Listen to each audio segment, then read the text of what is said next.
Tirseğine kaldırdın çanlı şahini. Yanıp piştin bivi kıydın ışkınını. Mağşuğunu kovsurup aşık tahiri. Alma bilin atı vurdun köş gününe. Yar yiğitler.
Hüsnüne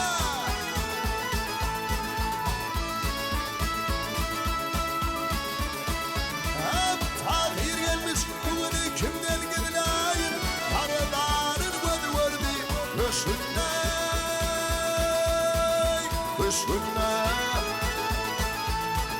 Yar bilip tühfet kurup öpmez lan Rabbim gördük bildiniz hayır aman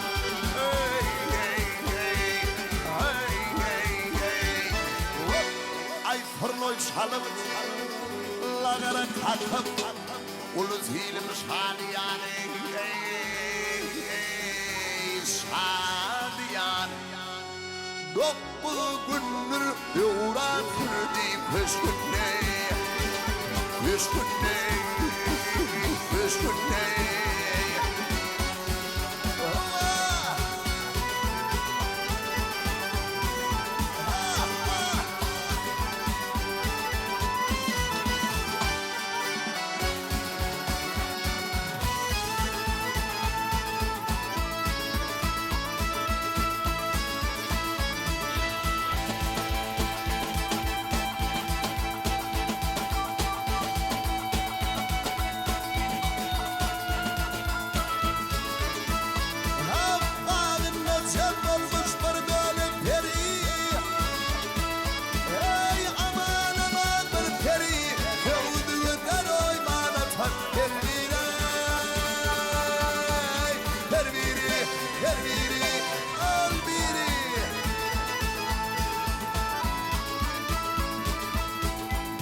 Hüsnüne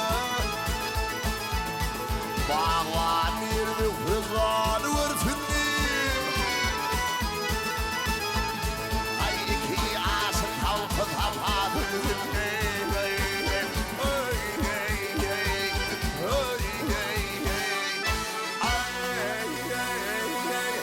Halayığı toy tomuşa varsın yine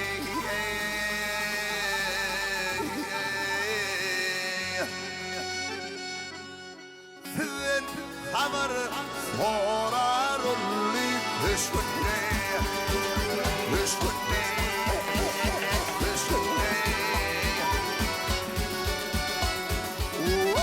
Ay halayı